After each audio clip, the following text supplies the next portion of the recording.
C'est, dit-on, l'enfant terrible de la scène politique tchadienne. Dans les années 88-89, il a été le leader de l'Union nationale pour l'indépendance et la révolution du président Hissène Habré.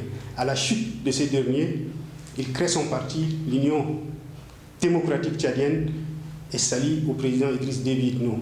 Il a été son ministre avant de rejoindre la rébellion tchadienne à l'est du Tchad pour le faire vaciller en février 2008.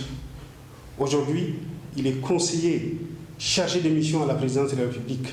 Abdraman Koulamalla est notre invité à l'émission phare de Yal Tchad Presse, Le Point. On y abordera les questions d'actualité, des législatives prochaines, les tumultes dans son parti. Abdraman Koulamalla est notre invité. Que pensez-vous des différents reports? Parce que là, on va des reports en report. Est-ce que finalement ces élections législatives auront lieu? Les élections législatives, c'est quelque chose de compliqué dans notre pays. D'abord, nous avons des contraintes qui sont des contraintes budgétaires. Nous avons aussi 200 partis politiques. Le chef de l'État a voulu un consensus avec tous les 200 partis politiques. De toute façon, je ne partage pas ce point de vue. Je ne le partage pas. Je pense que seuls les partis représentés à l'Assemblée nationale ont droit de parler, ont droit d'être consultés et de parler. Les partis qui n'ont pas une légitimité ni sur le plan national ni sur le plan local n'a pas droit, enfin n'a pas vocation à diriger les élections. Le chef de l'État a quand même, pour des raisons d'équilibre, a voulu que tous les partis politiques soient logés à la même enseigne. Nous avons accepté cela et nous avons accepté d'aller en mettant en place un cadre national de dialogue politique, CNDP, le CNDP dont je fais moi-même partie. Et dans ce cadre national de dialogue, il y a une parité entre le gouvernement et l'opposition, entre la majorité et l'opposition, pardon. Donc, nous essayons, autant que faire se peut, de contenter tout le monde. Je vais vous donner un exemple. On doit mettre la CNI communale. Moi, j'ai un parti qui est présent à l'Assemblée nationale et j'ai un maire élu. Je n'ai eu que 5 places sur plus de 300 communes. Et il y a des partis qui ne sont pas représentés, qui ont eu plus d'une centaine de places. Il y a un déséquilibre qui n'est pas acceptable. Dans la propre région où j'ai un député, il y a 7 places, on m'en a donné que 5. On m'a donné que dans ma région. Un déséquilibre en faveur de qui? Non, mais les partis politiques, on a du mal à les gérer. Parce que chaque parti politique croit qu'il a les mêmes privilèges que les autres partis. Ça ne se passe nulle part ailleurs. Vous prenez un pays qu'on connaît bien, la France, vous n'êtes pas éligible. Vous n'êtes pas légitimé par le suffrage du peuple souverain. Il est pratiquement impossible que vous puissiez avoir, même le président de la République ne vous reçoit même pas. On ne consulte que les personnes qui sont représentées au niveau de l'Assemblée nationale et qui ont quand même une implantation politique réelle dans le pays. Bon, on est au Tchad, on gère les 200 partis politiques. Les partis politiques sont devenus un moyen de promotion sociale, je le déplore. Il y a très peu de gens qui sont animés de convictions, de visions, perspectives pour leur pays. Mais bon, c'est le début de la démocratie. Non, vous savez quand même une trentaine d'années de démocratie. 30 ans, c'est quoi? De démocratie. 30 ans, c'est quoi pour une démocratie? Une démocratie a besoin de plusieurs dizaines d'années pour s'implanter. Est-ce que vous êtes en train de nous dire que tant qu'on est, la légitimité dépend du score et de la subvention de l'État? Non. Qu'est-ce que vous dites? La légitimité dépend du suffrage du peuple souverain. Vous allez devant les électeurs, ils vous légitiment. Ils décident de vous donner une place de conseiller municipal, une place de député. Mais vous plaignez de quoi là? Mais je me plains du fait que nous sommes tous logés à la même enseigne. Quelqu'un qui n'a pas de député, qui ne s'est jamais présenté à aucune élection. Moi, mon parti, il a 30 ans. C'est le premier parti politique après le RPS. Il a été créé 4 jours après l'arrivée du MPS. Mais vous le gérez quand même comme une propriété privée, vous venez de l'avouer. Qui vous le dit? Vous venez de l'avouer. Mais tous les partis politiques, vous connaissez des partis politiques qui ont des ressources propres au Tchad? Et vous bénéficiez des subventions de l'État? Mais non, pas du tout. On a reçu 2 subventions en plus de 30 ans. La subvention des partis politiques est un droit. Ce droit doit être versé aux partis politiques. Mais on nous argue le fait que les difficultés budgétaires. Le problème, je vais vous dire où se trouve le problème. En 1996, l'UDT que je représente est allé au 2e tour avec le MPS dans la région de Bokoro et est parti au 2e tour dans le 1er arrondissement. Et nous avons fait un score de 28% dans la région de Bassenia. Quand on a fini les élections, on n'a pas eu de députés. Et on n'a pas eu de subvention. On n'a pas été consulté. Et j'ai trouvé ça tout à fait normal. Et quand nous, on s'est battu pour avoir des députés, maintenant on nous dit non, vous êtes sur le même pied d'égalité que les 200 partis. Là, il y a un petit problème qu'il faut régler par la loi, je pense. Décidément, vous êtes prêts quand même pour les législatives. Est-ce que vous allez battre campagne avec le MPS, contre le MPS ou à côté du MPS? Parce que vous êtes quand même un allié. Non, mais la vie politique est beaucoup plus compliquée que ça. Quand vous allez aux élections, c'est un peu chacun pour soi. Ça, c'est la règle générale. Vous n'allez pas être sous le manteau du MPS, qui est un grand parti, très bien implanté, et pour qu'il vous fasse élire, il faut que vous démontrez vous-même vos capacités. Mais il y a des circonscriptions où l'UDT peut être un parti très fort, et comme nous sommes dans un système qui combine le scrutin majoritaire au scrutin proportionnel, il est peut-être de l'intérêt de 2 partis de faire alliance pour gagner la majorité absolue. Les élections, c'est un combat que chaque parti doit mener. Doit mener pour se jauger, pour savoir quelle est sa force.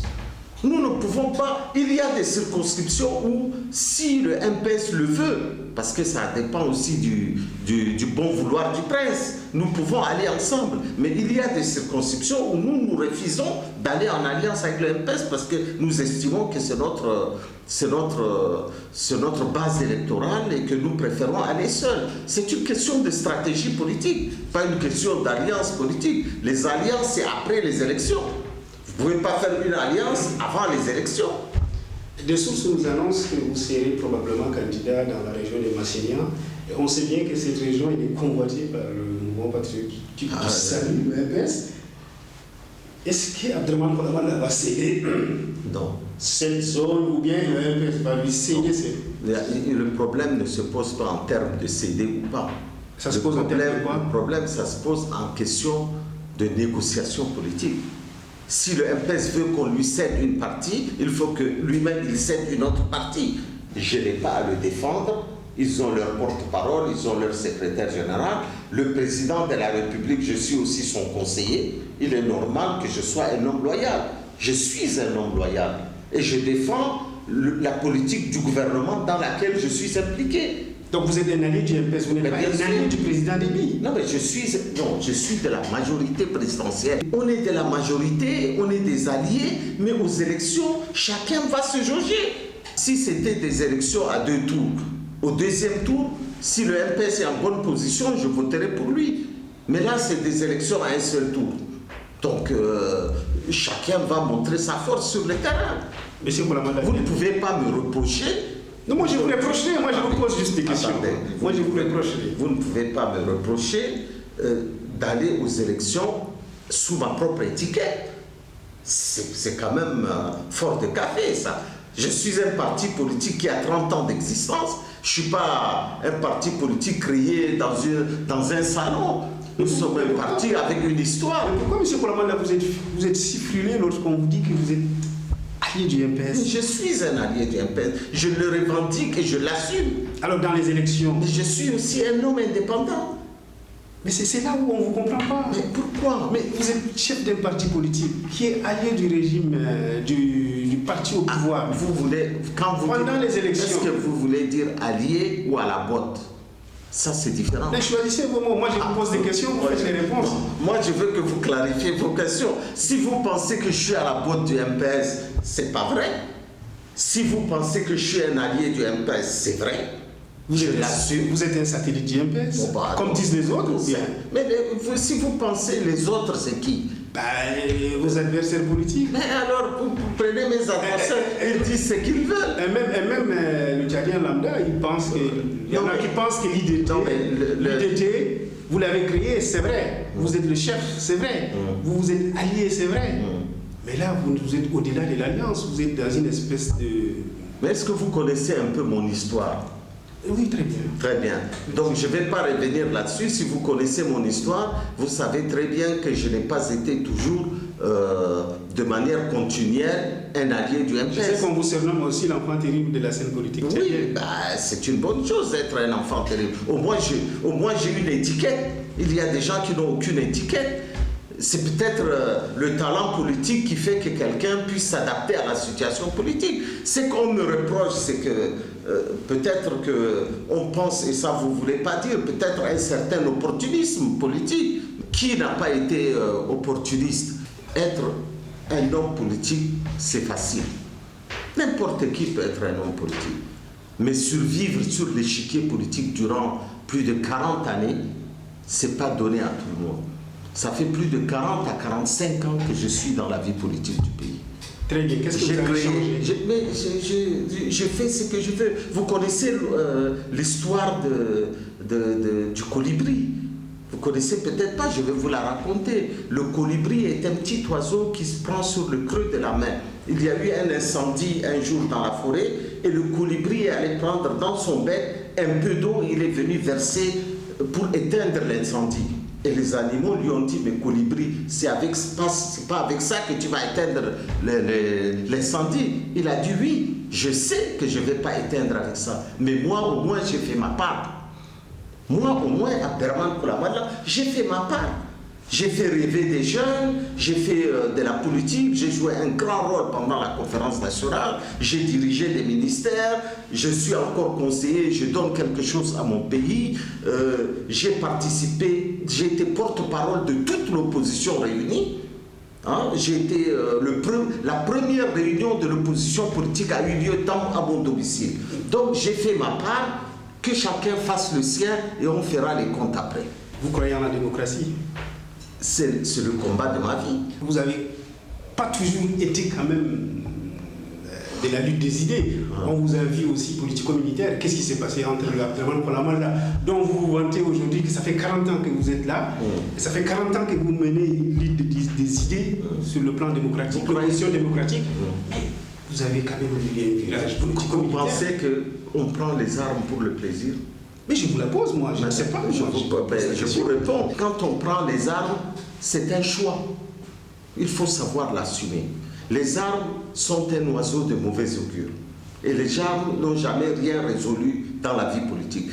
J'ai dit qu'à un moment donné, un homme politique peut faire des choix qui s'avèrent désastreux pour lui-même et pour le pays. Ça, c'est le choix des armes. Si c'était à refaire, je ne prendrais jamais les armes. Donc ça a été désastreux pour vous? Bien sûr, désastreux parce que j'ai participé à quelque chose qui a détruit mon pays et qui, si on avait pris le pouvoir le 2 février 2008, on n'aurait probablement pas fait mieux. Donc c'est un peu mon seul regret, mais j'assume ce que j'ai fait. J'ai pris les armes, j'ai quand même risqué ma vie. Yaltchad Presse, restez bien informés. Vous voulez les vraies infos sur le Tchad? Nous aussi. Yaltchad Presse est un journal d'information et d'opinion numérique indépendant. Nous sommes des professionnels, nous collectons les informations puis les vérifions pour vous. C'est la base de notre travail. C'est ce qui fait notre crédibilité depuis 1999. Disponible 24 heures sur 24, 7 jours sur 7, nous décrypterons l'actualité quotidienne pour vous offrir une information objective, fiable, indépendante, sans concession. Yaltchad Presse, informez-vous pour de vrai.